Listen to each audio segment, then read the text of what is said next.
안녕하세요. 여러분은 빅히스토리의 세계로 안내할 안내자 진요한입니다.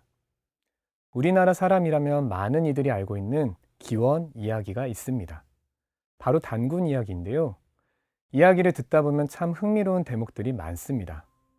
저도 어렸을 적 단군의 이야기를 들으며 곰과 호랑이가 쑥과 마늘을 먹었다는 것, 그리고 곰이 사람이 되었다는 점이 참 재미있게 느껴졌던 것 같습니다.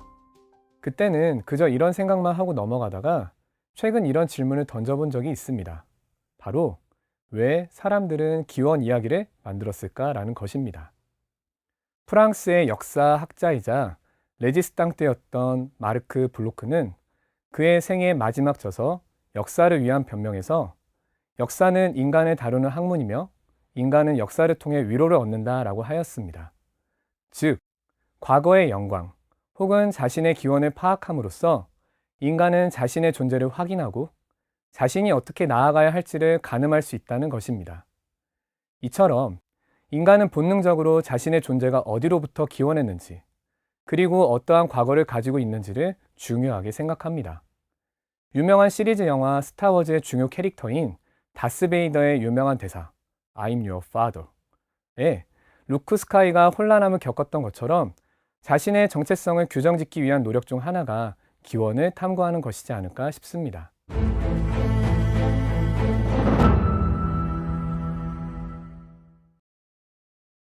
이런 기원 이야기 중 재미있는 이야기 몇 가지를 소개해 드리려고 합니다. 바로 마야 문명이 가지고 있었던 기원 이야기입니다. 마야 문명은 현재 멕시코 지역에서 중앙 아메리카 지역에 이르는 메소아메리카에서 번성했던 문명을 이야기합니다. 달력을 제작하고 발전된 천문학을 가지고 있었던 것으로 유명한데요. 이들은 재미있는 기원 이야기를 가지고 있습니다. 하늘에 있는 4명의 신들이 세상을 내려다보다가 신들 가운데 황색신이 인간을 만들어 땅의 여러 가지 혜택을 누리고 신을 숭배하게 하자고 제안을 합니다.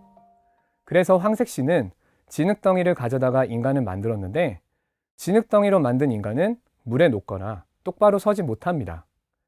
이를 본 적색신이 나무로 인간을 만들었지만 불에 쉽게 타버리고 말지요. 흑색신은 황금으로 인간을 만들었는데 이 황금으로 만든 인간은 완벽해 보였지만 신을 숭배하지 않고 거만했다고 합니다. 그래서 4번째 신은 자신의 살로 인간을 만들기로 합니다. 이때 살로 만들어진 인간들은 신을 숭배했고 심지어 황금으로 만들어진 인간을 만나 따뜻한 마음을 심어 주었다고 합니다. 그래서 황금으로 만든 인간과 함께 어울려 살게 되었는데 이때부터 신들은 황금으로 만든 인간들을 부자라고 하고 살로 만들어진 인간들을 가난뱅이라고 불렀다고 합니다. 이 이야기는 참 많은 유머를 담고 있습니다. 부자는 황금으로 만들어졌기에 완벽하지만 신들이 보기에는 거만한 존재입니다. 결국 가난뱅이들이 부자의 마음을 따뜻하게 할 수 있는데 그래도 그들은 가난뱅이들이지요. 마야 사람들은 이 기원 이야기를 통해 아마도 당신은 가난뱅이일지라도 따뜻한 마음을 지니고 있어 라고 위로해 주고 싶지 않았을까요?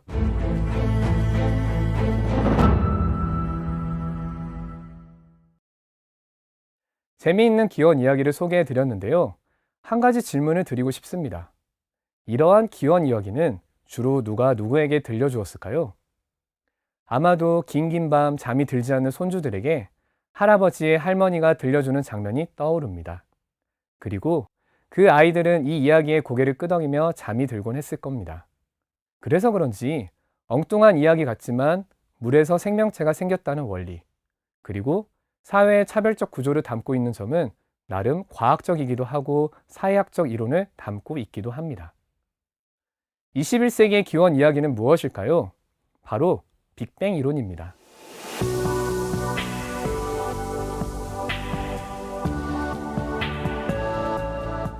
그렇다면 위에서 제가 들려드린 이야기와 빅뱅 이론의 차이는 무엇일까요?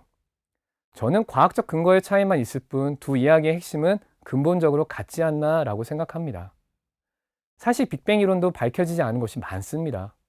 그렇기에 50년 후 혹은 100년 후에도 이 빅뱅 이론을 기원 이야기로 사람들이 믿고 있을지는 미지수입니다. 즉, 앞서 소개해드린 기원 이야기 또한 당시의 사람들이 근거로 만들어낸 최고의 과학적 설명이지 않나 싶습니다.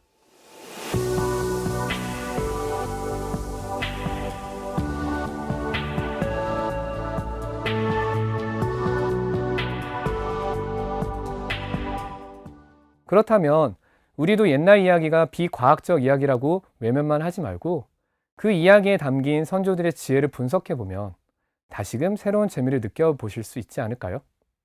혹은 그 이야기에 숨겨진 옛 사람들의 삶의 모습을 탐구해 보시는 건 어떠신가요? 이러한 질문에서도 새로운 창의성과 아이디어를 얻어보시길 소원합니다.